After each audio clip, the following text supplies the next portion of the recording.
tassa bhagavato arahato sama sambuddhassa. Namo tassa bhagavato arahato sama sambuddhassa. Namo tassa bhagavato arahato sama sambuddhassa. Terpujilah Sang Buddha yang Maha Suci yang telah mencapai pencerahan sempurna.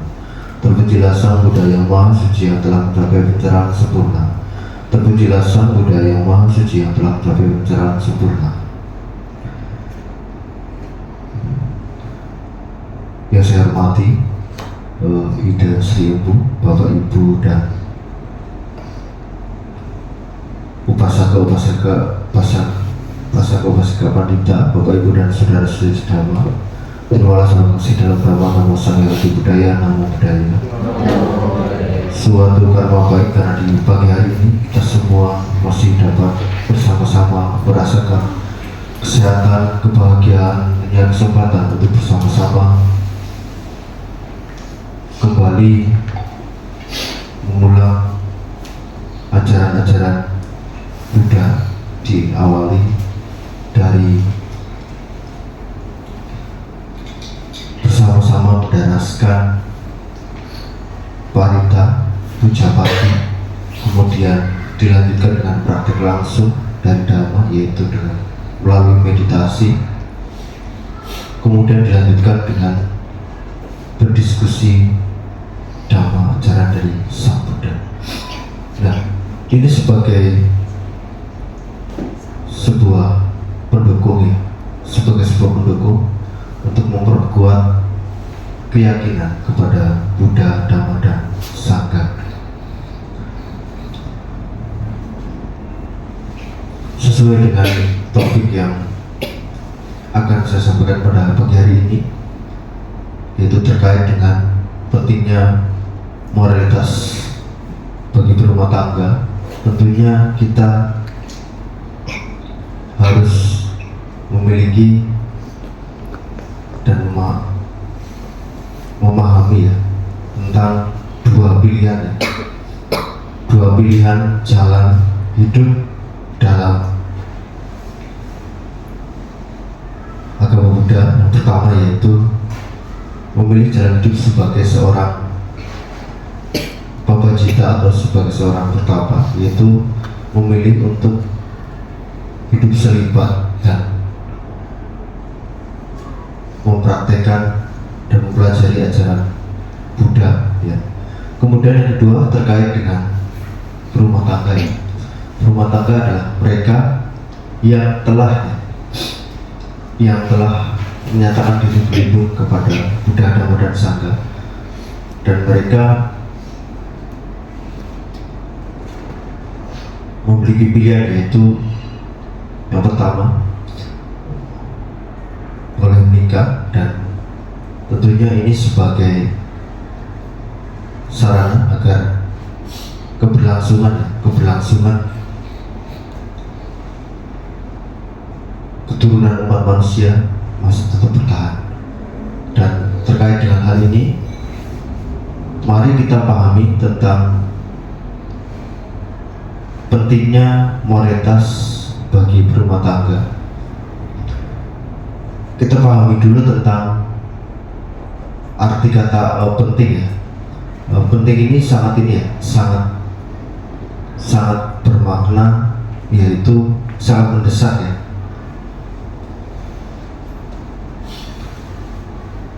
Kemudian pentingnya moralitas kita pahami sebagai sebuah kehendak batin yang diawali dari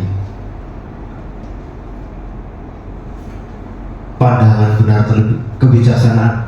kebijaksanaan terlebih dahulu, kemudian baru memiliki pandangan yang benar, kemudian setelah pandangannya benar, pikiran benar, setelah pikiran benar, ucapan dan perbuatannya benar. Dan moralitas ini merupakan kehendak yang baik, sehingga menghasilkan buah karma yang baik. Nah, dari sini sebenarnya ada jawaban ya tentang pentingnya moralitas bagi berumah tangga. Kenapa? Yaitu agar kita dapat menjaga tiga pintu karma ya. Yang pertama melalui pikiran. Nah, melalui pikiran kita harus memperbaiki dulu, yaitu memperbaiki dari ucapan dan perbuatan melalui moralitas.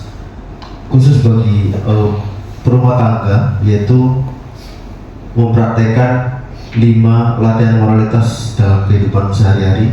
Yang pertama yaitu menghindari pembunuhan makhluk hidup, menghindari pencurian, menghindari perilaku seksual yang salah.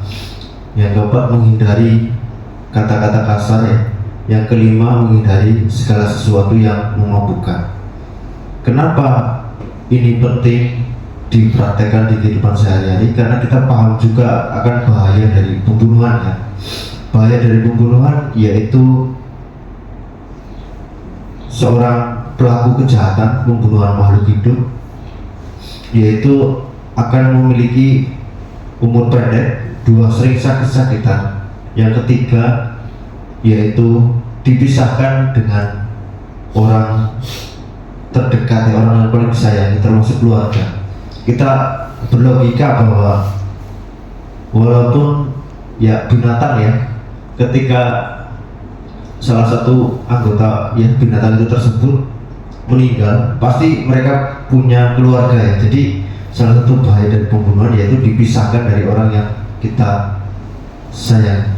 Kemudian yang kedua yaitu kita paham betul tentang bahaya dari pencurian, yaitu terkait dengan jika kita di kehidupan sehari-hari pernah mengalami yang namanya kehilangan sesuatu ya, bukan hanya kehilangan kesempatan, kehilangan barang secara tiba-tiba dan secara terus-menerus, itu kemungkinan buah dari perilaku pencurian yang pernah kita lakukan di masa lalu itu berbuah, yaitu kehilangan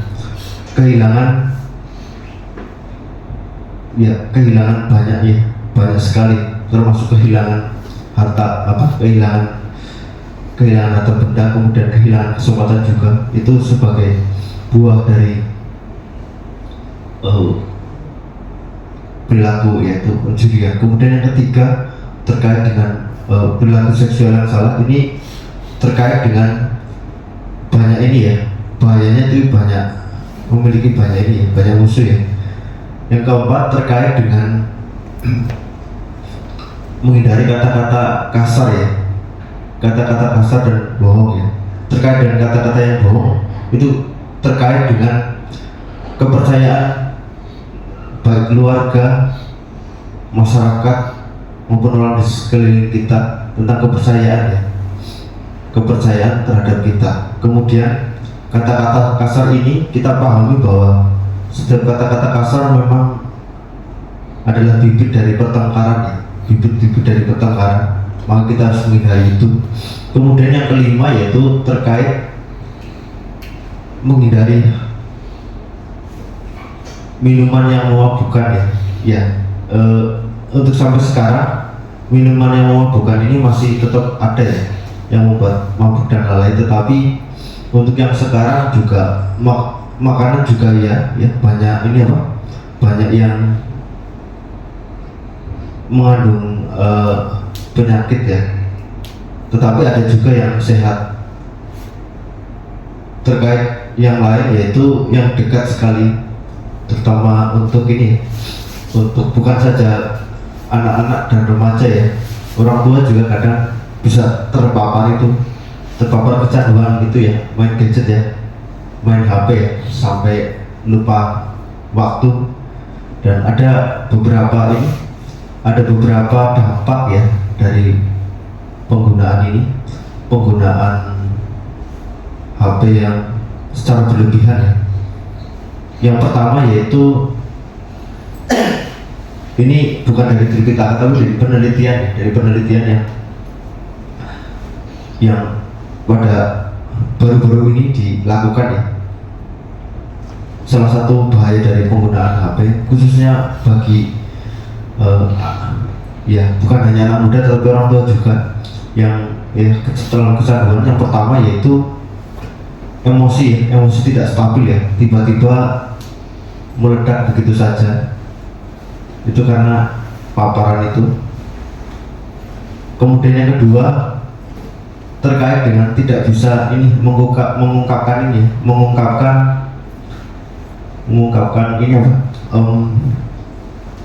perasaannya ya, jadi ujung-ujungnya marah juga. Kemudian yang ketiga yaitu terkait dengan menurunnya konsentrasi ya, akibat budaya geser terus itu sekarang kemungkinan untuk ini anak muda paling lama lah 10 menit lah untuk tingkat konsentrasi. Ini hampir seluruh merata ya, problem di beberapa negara di beberapa negara sudah menjadi problem ya. Dan satu lagi, apalagi lebih dalam lagi khususnya bagi para remaja dan anak-anak muda ini yang terpapar game ya. Jangan salah, sekarang anak-anak muda dan remaja sudah punya bahasa sendiri. Kemudian yang satu lagi, mereka berkumpul di satu tempat dan mereka itu berkelompok ya. Jadi ini sebagai paling tidak sebagai pengingat ya, bahwa bahaya dari mengkonsumsi ya, yang membuat kita mabuk dan lalai itu sampai sejauh itu. Dan kemudian terkait dengan yang lain, yaitu mengapa penting moralitas bagi berumah tangga. Selanjutnya terkait dengan tekad awal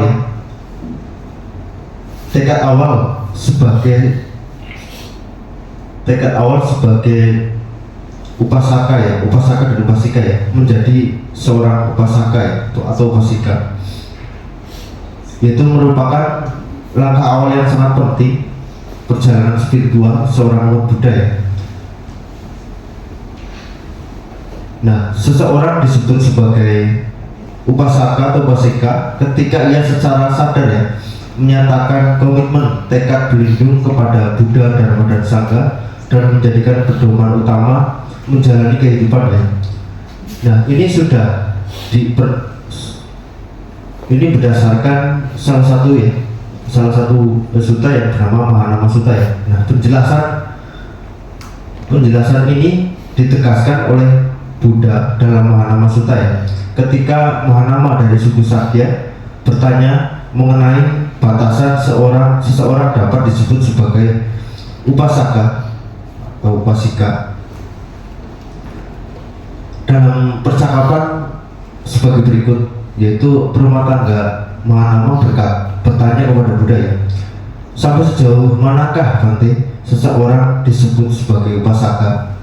Kemudian Buddha menjawab, wahai Mahanama, ketika seseorang berlindung kepada Buddha, Dhamma, dan Sangha, maka sejauh itulah Mahanama seseorang disebut sebagai seorang upasaka ya. Dengan demikian, status sebagai upasaka bukanlah sekedar identitas keagamaan ya, melainkan sebuah komitmen batin berlindung kepada tiga permata ya, untuk menempuh jalan Dharma mencapai pembebasan ya. Nah, ini sebagai langkah awal, sebagai fondasi agar kita agar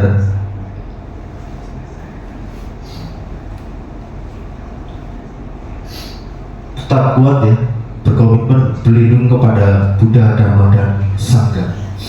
Nah, dari sini kita perlu mengulang kembali sebuah komitmen ya, komitmen di dalam ini, terutama bagi para pesaka ya, yaitu pertama kali menyatakan perlindungan kepada Buddha, Dhamma, dan Sangha, dan disaksikan ya, menjadi saksi, yang menjadi saksi yaitu Sangha, yaitu sebagai berikut ya. Untuk ada 3 ini ya. Yang pertama yaitu aku pergi berlindung kepada Buddha, aku pergi berlindung kepada Dhamma, dan aku pergi berlindung kepada Sangha. Nah, diulang ya untuk yang kedua kalinya sampai yang ketiga kalinya. Ini sebagai komitmen ya, komitmen berlindung penuh seorang upasaka kepada Triratna, yaitu Buddha, Dhamma, dan Sangha. Ada hal yang penting dan perlu dipahami ya. Di dalam komitmen tersebut juga perlu dipahami ya, yaitu aku berlindung kepada Buddha hingga saat ini, aku berlindung kepada Buddha, Dhamma, dan Sangha dari saat ini hingga akhir hayat. Ini sebagai komitmen ya, komitmen seumur hidup berlindung kepada Buddha, Dhamma, dan Sangha, yaitu Buddha sebagai guru kita ya, karena beliau telah sadar dan memahami bahwa salah satunya yaitu tentang segala sesuatu di alam semesta ini bersifat tidak kekal ya. Yang paling dasar memahami itu. Kemudian yang kedua yaitu Dhamma sebagai pedoman ya. Dhamma bisa disebut sebagai kasar, menghindari minuman yang memabukkan. Kemudian praktek lagi yang perlu dilakukan yaitu pada saat hari-hari Posata ya, di tanggal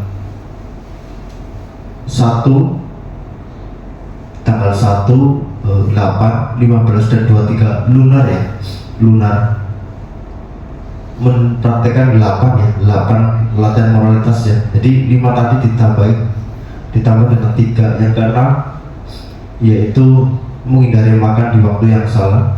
Kemudian yang ke-7 yaitu menghindari menari, menyanyi, bermain musik, dan melihat hiburan yang tidak sesuai, menggunakan parfum dan kosmetik. Kemudian yang ke-8 yaitu menghindari tempat tidur yang tinggi dan mewah. Kemudian terkait dengan yang ke-6 di dalam latihan praktek upasata ya, yang ke-6 yaitu menghindari makan di waktu yang salah, agar kita dapat mengukur sejauh mana porsi kita makan ya. Kemudian terkait dengan menghindari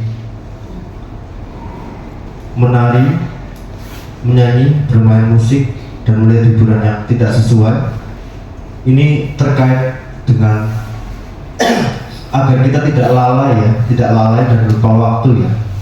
Makanya menghindari itu dari Posata. Kemudian menghindari menggunakan parfum dan kosmetik ya. Itu terkait dengan yang paling sederhana, agar hemat terutama ya, agar hemat ya. Kemudian yang ke-8 yaitu terkait dengan menghindari tempat tidur yang tinggi dan mewah. Ini berkaitan dengan agar waktunya bangun kita bisa langsung bangun ya, tidak melekat dengan tempat tidur. Kemudian ada satu lagi yaitu 10 ya, 10 latihan ini ya, 10 latihan moralitas jika mampu ya. Ini nanti masuknya biasanya di red thread ya, biasanya di red thread ya 10 ya, 10 latihan, karena di latihan ke 8, 9 dan 10 ini tidak menerima itu ya, tidak menerima emas dan perak ya. Jadi di 9 dan 10 ini terkait dengan latihan ya, yang ke 9 dan 10 terkait dengan tidak menerima emas dan perak ya, dan tidak melakukan ini ya, tidak memotong ini ya, tidak memotong rumput, tidak apa ya, pokoknya tidak merusak ini ya, merusak tumbuhan ya, tidak boleh ya merusak apa ya, merusak rumput, tidak boleh memotong pohon, memotong ini. Yang ke-9 itu tidak memotong apa ya, memotong rumput, memotong pohon, intinya tidak merusak tumbuhan. Kemudian yang ke-10 yaitu menghindari penerimaan emas dan perak ya. Itu dipraktekkan ya bagi berumah tangga 10 latihan moralitas jika mampu. Dan mengapa moralitas ini sangat penting, yaitu terkait dengan keyakinan kita ya, keyakinan kita kepada Triratna ya, Buddha, Dhamma dan Sangha. Ada dua ya, saya sering mengingatkan ada dua faktor mengapa seseorang itu memiliki keyakinan ya. Yang pertama yaitu faktor dari luar ya. Faktor dari luar terkait pertama pasangan ya, terkait dengan pasangan ya. Pertama keluarga ya. Ketika di satu keluarga ya memiliki kepercayaan tertentu, dan kepercayaan itu menghasilkan hal-hal yang baik dan mewariskan hal-hal yang baik, maka orang tua pasti menyarankan anak dan keturunannya untuk mempercayai hal-hal tersebut. Faktor yang kedua terkait dengan bagi berumah tangga ya, pasangan ya, memiliki satu keyakinan ada hal tertentu. Yang kedua yang dipengaruhi faktor dari luar yaitu pasangan ya. Di dalam kepercayaan apapun, di dalam agama manapun ya, apapun bahasanya, ketika memiliki ya, ketika hendak memiliki niat untuk menjalani kehidupan sebagai berumah tangga dan berpasangan, pasti harus satu ya, pasti harus satu keyakinannya, harus satu keyakinan. Walaupun bahasanya beda, cara penyampaiannya beda, tetap harus satu ya, harus satu keyakinan. Di kepercayaan apapun, di agama manapun, bahasanya boleh bervarian ya, tetapi intinya sama, harus satu keyakinan.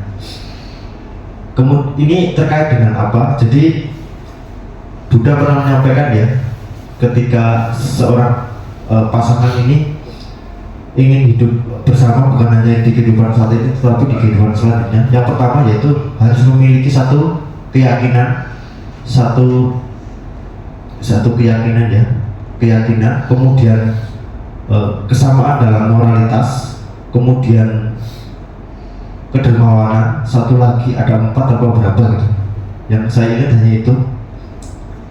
Kemudian yang ketiga yaitu faktor lingkungan ya. Di satu faktor dari luar, kemudian faktor dari dalam, yaitu tadi terkait dengan belajar ya, belajar dhamma ya. Setelah belajar dhamma, mempraktekkan moralitas dan mendapatkan manfaat, maka akan tumbuh yang namanya keyakinan. Mengapa moralitas sangat penting bagi berumah tangga? Yaitu karena menumbuhkan ya, setelah belajar dhamma, memahami dhamma, mempraktekannya, dan dengan mempraktekkan moralitas, maka akan mendapatkan manfaat ya, manfaat langsung ya. Dan itu pengalaman pribadi ya, pengalaman pribadi lebih ini ya, lebih menguatkan ya, menguatkan terhadap ya keyakinan atau kepercayaan yang telah diajarkan tersebut.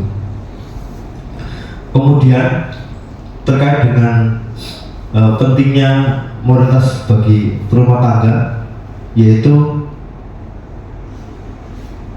berkaitan dengan manfaat ya, yang dijelaskan di dalam Mahaparinibbana Sutta. Kurang lebih ada 5 manfaat dari mempraktekkan moralitas ya. Yang pertama yaitu hidup akan mendapatkan ya kemudahan dalam berbagai hal ya, kemudahan dalam kesehatan, kemudahan dalam menyelesaikan sebuah permasalahan, kemudahan di dalam ketika dalam perjalanan, mungkin dalam perjalanan ya kemudahan, terus dalam mengusahakan satu hal yang sangat penting, itu akan mudah, diberikan kemudahan karena mau menjalankan moralitas dengan baik. Kemudian yang kedua yaitu memiliki rasa percaya diri.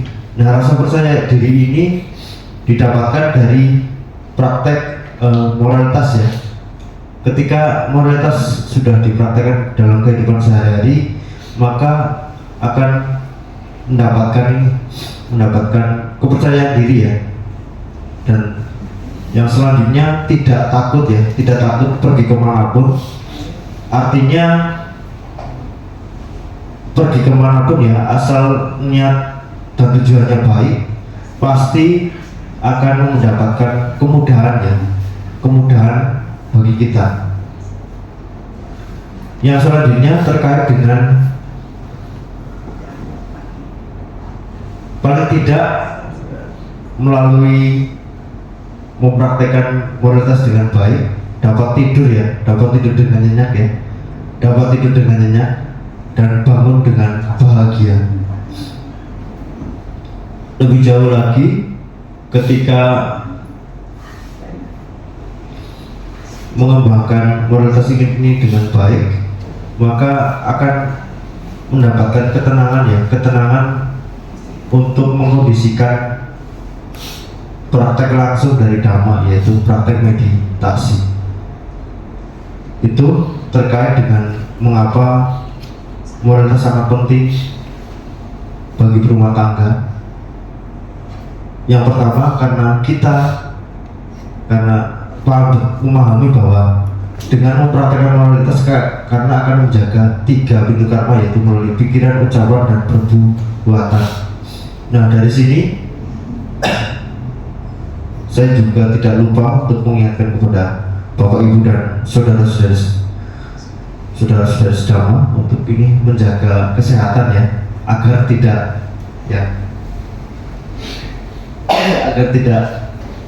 mungkin sekarang lagi banyak ini ya, batuk ya.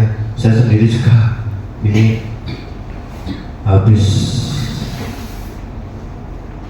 seperti biasa ya, ketika badan mulai kurang sehat, maka batuk itu datang. Dan karena baik 2 hari dari 2 hari dari yang lalu udah mulai membaik ya. Dan memang untuk saat ini banyak yang kena batuk kemungkinan ya. Cuacanya juga lagi ini ya, dingin ya, karena di Australia mungkin lagi winter ya, musim dingin ya, puncaknya ya. Sampai berpengaruh juga ke ini ya, laut mungkin ya, lautnya ini ya. Kemarin Flores Flores yang luar biasa, sekarang berita tsunami, orang sudah di atas gunung. Ya itulah, itu di wilayah Indonesia ya. Iya, karena ketika orang tidak bisa diingatkan, maka alam yang akan mengingatkan. Betul. Itu seperti itu ya. Jadi ketika ada hal-hal, satu penyakit ya, ada wabah penyakit, yang kedua ya bencana di mana-mana. Ya lihat saja gunungnya, gunung sekitar kita udah masih hijau apa belum? Kalau gunungnya sudah ini, kalau gunungnya sudah berbicara. gundul ya, nanti kalau apa ya, kalau tidak bisa dibilangi manusianya, ya udah alamnya akan mengingatkan. Itu sih ya, karena memang kita sendiri memang itu ya, karena kita sendiri ulah dari manusianya itu sendiri, sehingga alam itu ya alam itu sudah ini ya, udah mulai mengingatkan sebenarnya. Kemudian di hal-hal yang lain masih terkait dengan kesehatan, ada ini ya ada banyak hal ya, ada banyak makanan maupun minuman ya yang masih banyak ini ya, masih banyak kandungan gulanya itu hampir keseluruhan kayaknya, gula ya.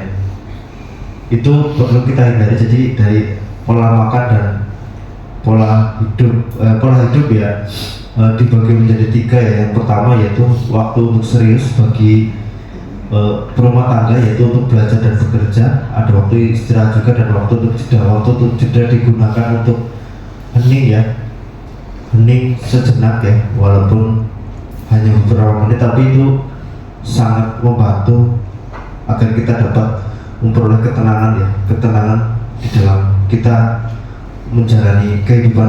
Kemungkinan itu yang dapat saya sampaikan. Terima kasih, selamat pagi. Nama saya Didgaya.